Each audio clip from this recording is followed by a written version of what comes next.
नमस्कार मित्रों। मैं थोड़ा-सा एक कथा के माध्यम से मैं आपको कुछ बातें कुछ आपके साथ बाँटना चाहता हूँ और वो जो कथानक है, जो प्रसंग है, वो सुकरात के साथ जुड़ा हुआ है। सुकरात एक बार समुद्र के किनारे टहल रहे थे, किसी विषय पर मनन, चिंतन करते हुए निरंतर।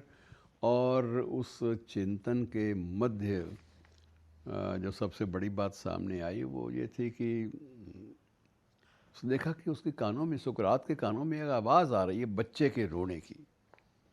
वो लपके, उनकी सारी जो तंद्रा थी, सारी की सारी चिंतन की अवस्था, वो सारी उसमें खलल पड़ा। और लपके उस ओर जहाँ से आवाज़ आ रही थी चीखने की, एक बच्चे के चीखने की, गए थोड़ी दूरी पर तो उन्होंने देखा कि एक बच्चा हाथ में एक लोटा लिए हुए ज़ोर ज़ोर से दहाड़े मार के रो रहा है। तो बड़े परेशान, उनका तुम रो क्यों रहे हो? हाथ में तुम्हारे लोटा है, तुम पानी चाहते हो तो जल भर लो और अपनी प्यास बुझा लो, रो क्यों रहे हो? उसका उत्तर था कि मुझे प्यास नहीं बुझानी, मुझे मेरी माँ ने कहा था कि तू कुछ करता धरता है नहीं, काम नहीं करता, पढ़ता नहीं है, तू ऐसा कर, तू ये लोटा ले जा, इस लोटे में पूरा समुद्र भर के ले आ। मुझे काम पर लगाने के लिए बा ने भेज दिया और यहाँ आकर मैंने देखा तो ये तो इतना विशाल है, कैसे भरूँगा? और मेरा मन में ये क्षोभ भी था कि ये क्या हो रहा है मेरे साथ, और मैं लोटे में इस समुद्र को भर क्यों नहीं पा रहा।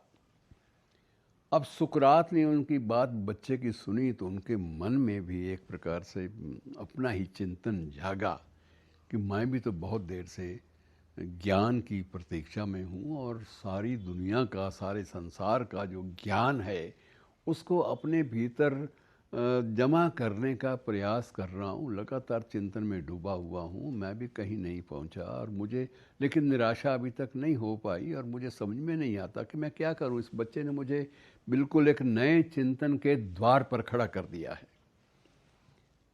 और उसके बाद उसने देखा कि अचानक बच्चे ने वो लोटा उठाया और लोटे को समुद्र में दूर तक फेंक दिया। कहता जब इसमें आ ही कुछ नहीं सकता तो मैंने क्या करना है। सुकरात ने तत्काल जाकर बच्चे के पांव पकड़ लिए कि मुझे तो गुरु मिल गया, कि तुम तो मेरे गुरु हो, तुमने मुझे मार्गदर्शन दिया कि एक मस्तिष्क में जब दुनिया भर की वस्तुएं, दुनिया भर का ज्ञान, दुनिया भर की सूचनाएं मैं एकत्र नहीं कर पाता, नहीं कर पाऊंगा, तो उसके बाद मैं बिना बात के, बिना किसी एक निष्कर्ष पर पहुंचे हुए अपने जीवन को एक दिशा में क्यों नहीं ले जा पाता। और सुकरात ने उस वक्त जान लिया कि सिर्फ सत्य जो है वही अंतिम एक उपलब्धि है। मुझे सत्य की पहचान करनी है, बाकी ज्ञान को एकत्र करने का मुझे ये विचार छोड़ देना चाहिए। इसी से जुड़ा हुआ छोटा सा एक प्रसंग स्वामी विवेकानंद का भी है। स्वामी विवेकानंद के अंतिम दिन जो थे बड़े दारुण थे और अस्वस्थ चल रहे थे, और एक दिन उन्होंने शिष्यों को बुलाया कि नहीं, मैं तो अब लगता है कि अंत आ गया है और मुझे जाना होगा।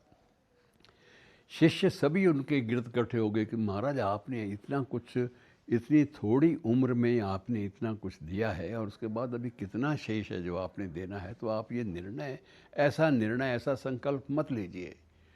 तो विवेकानंद का एक ही उत्तर था कि मैं क्या करूं, अब तक जो ज्ञान पाया है वो मेरे एक शरीर में समा ही नहीं पा रहा, तो मुझे ये काया छोड़नी होगी।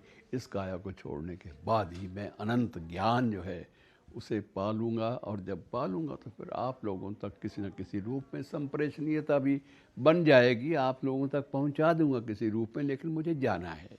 मित्रों, ये दोनों प्रसंग जो सीमा रेखाएं हैं चिंतन की, उनको चिन्हित करते हैं, उनको आइडेंटिफाई करते हैं।